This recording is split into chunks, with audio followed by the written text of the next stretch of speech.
February 1931. Los Angeles, the Southern Pacific approach. He came in on a freight from the San Joaquin Valley. 3 days of cold boxcar air, and heard it before he saw it. A train that was not moving, a platform that was. He had heard Los Angeles still had work.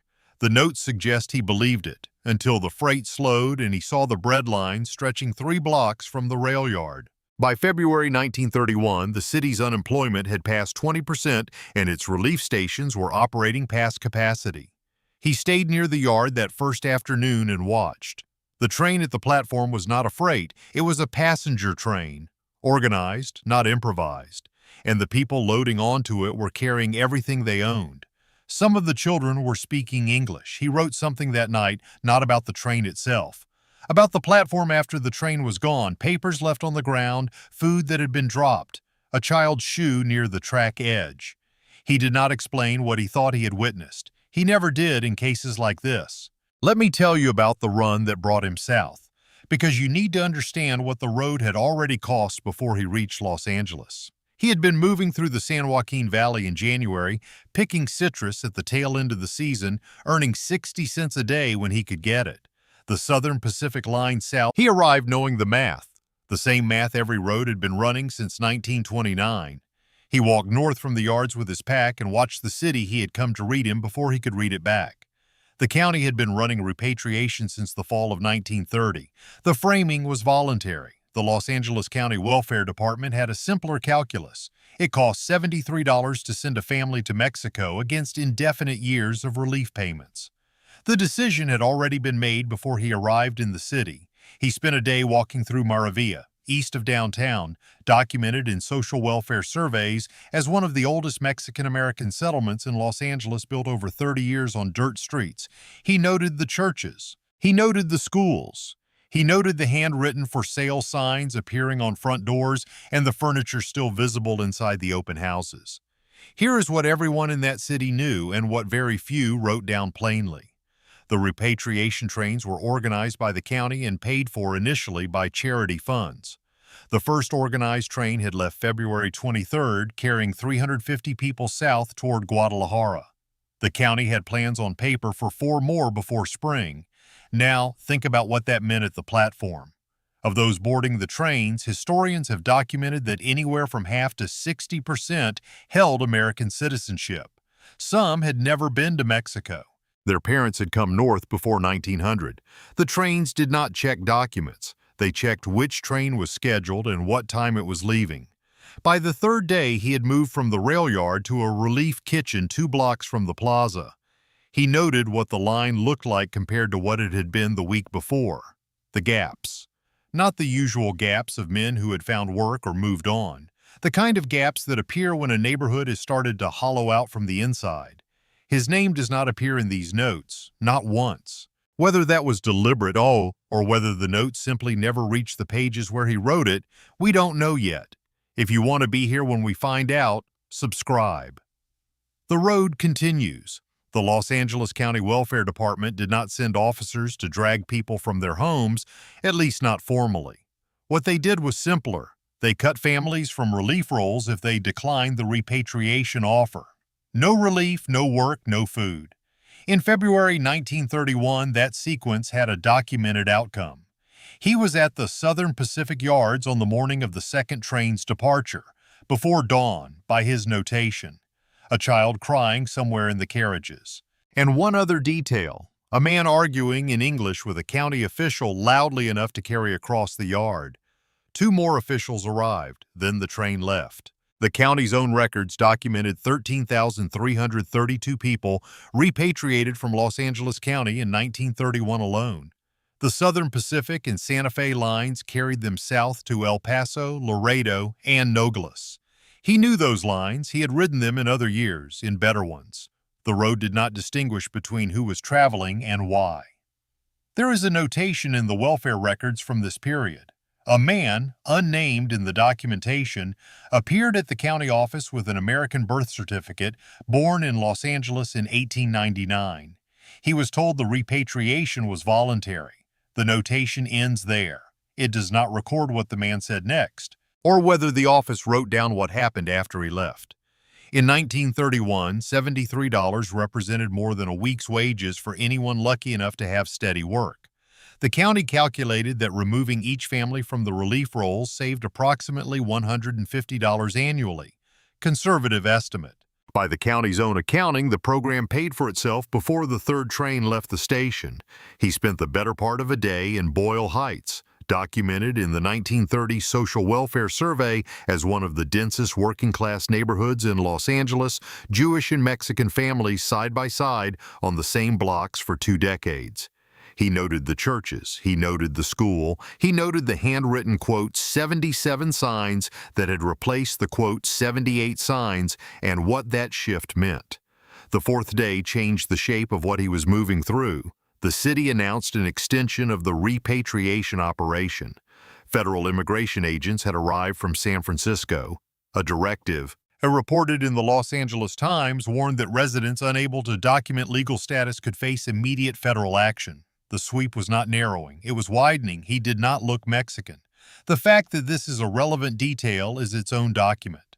In Los Angeles in the spring of 1931, the enforcement operated on appearance, on neighborhood, on what street you were standing on when the officials walked past. He noted this, plainly, without editorial. He had been on enough roads long enough to know what it meant when the rules were applied selectively. On the fourth morning, he watched a family loading a truck outside a house on Figueroa. A woman, 3 children, 2 men. One of the men held a discharge paper from the United States Army, dated 1919. He was showing it to a neighbor who had come to say goodbye. Whether the paper changed anything for him, the notes do not say. The repatriation from California was not limited to Los Angeles. San Bernardino, Sacramento, Fresno, county welfare offices across the state had been running parallel operations since 1930. In Texas, the method was different, less organized rail transport, more individual enforcement, neighborhood by neighborhood. The program operated in 14 U.S. states. It ran until approximately 1936. He made the decision on the morning of the 5th day. The rail yard had changed register. Not the usual surveillance for hobos, which it always ran, but something different in the officials' movements, a new authority pattern he had learned to read on other roads in other years. He noted the shift in the yard bull's body language. He moved east. This is not the kind of thing that appears in immigration enforcement records. The federal documentation from this period catalogs arrivals and departures, numbers, dates, border crossing points. What it does not record is the specific texture of a rail yard in late February 1931. Who stood where? Who watched whom? What it cost a man to read a situation correctly and move before it moved against him. The eastbound Santa Fe freight out of Los Angeles ran through Pasadena and on toward San Bernardino. 60 miles of citrus groves and dry air before the inland desert began. He rode it in a boxcar with the door pushed 4 inches open for light and air. The notes described the smell of oranges from the groves along the track, and something underneath it he did not name. San Bernardino County had been running its own repatriation operation since 1930. By early 1931, the County Relief Office had organized 3 trainloads, removing an estimated 2,000 people. He passed through the station and noted the official notices posted on the waiting room walls, in Spanish only. He noted who was still reading them and who had already stopped. California's county records combined document numbers approaching 40,000 repatriated from the state by the mid-1930s. Across the United States, historians estimate between 400,000 and 1 million people of Mexican descent were removed or left under pressure during the Depression years. The documented majority of them American-born. The trains were not an anomaly, they were a policy. He left the San Bernardino freight at a siding outside Colton and caught a ride, a citrus truck headed for Riverside, 11 miles east. The driver said little. The notes record one remark. The groves were running at half capacity because of who had left. He said it without emphasis. The wanderer noted that the absence of emphasis was the emphasis. The Southern Pacific Railroad ran scheduled repatriation trains to the Mexican border every week in 1931. The same railroad was simultaneously running freight cars loaded with road travelers on every other line in its network. The company recorded revenue on both. It did not record a distinction between them. He passed the edge of a labor camp 2 miles outside of Riverside, documented in county records as a seasonal harvest camp, capacity 300. When he walked its perimeter, it held perhaps 30 people. Some had been there since the previous season and had nowhere to go in either direction now. The camp's capacity signs were still posted. They had not been updated. Not everyone in the affected neighborhoods boarded the trains. The historical record documents resistance, community meetings in East Los Angeles, mutual aid societies that provided alternative support, churches that sheltered families through the sweep's first weeks. He ate at one of those churches on the 5th day. The notes describe it as the best meal he had had in 2 weeks. Nobody asked him anything. The Hoover administration had been publicly framing the repatriation as economic necessity since 1930. Secretary of Labor William Doak declared that removing aliens would open jobs for American citizens. The national unemployment rate stood at 16.3% when those statements were made.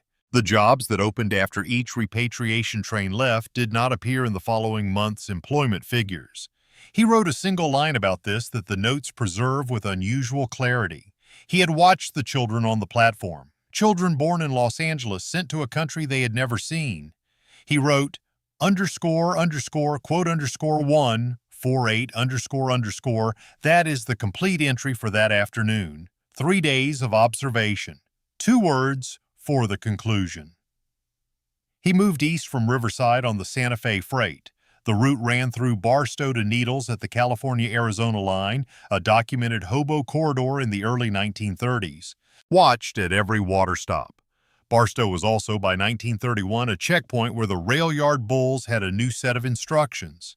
He passed through at night. Needles, California, the Colorado River crossing. In 1931, it was a documented convergence point. Migrant workers moving east toward Arizona agriculture, repatriation convoys moving south toward Nogales, and rail yard bulls who inspected every car at the water stop. He rode through in a car of scrap metal. He did not emerge until Kingman, Arizona. The repatriation did not stop at the California border. Arizona counties had run parallel operations since 1930. Maricopa County had organized convoys that moved families through Nogales into Sonora. He passed through Phoenix on a freight and noted the signs on the county welfare office windows. The signs were in English only. The waiting room was empty. Let me tell you what 40,000 people on the road looks like, because it tells you everything about what he was actually witnessing. 40,000 represented more than the entire 1931 population of Bakersfield. It represented 30 years of community building, schools, churches, small businesses, family houses, dissolved in 18 months under an economic and political directive. He moved south from Phoenix toward El Paso. Documented as the primary Texas border crossing for the Repatriation Program's eastern operations. The freight ran through Tucson and east through the Sonoran Desert. El Paso in 1931 had a population of 102,000 and processed an average of 40 repatriation convoys per month through that calendar year. He did not enter El Paso Center. The freight ran through the southern yards, and from those yards he could see the Rio Grande and across it the streets of Ciudad Juarez. He wrote that the river looked the same from both sides. He wrote that there were families on the far bank, arrived in the previous 2 weeks, standing where they had stopped with nowhere to go from there. He turned north from El Paso toward San Antonio on a Texas and Pacific freight. San Antonio had a Mexican-American population of over 80,000 in 1931, the largest in Texas, and its own repatriation operation running through the Bayard County Relief Office.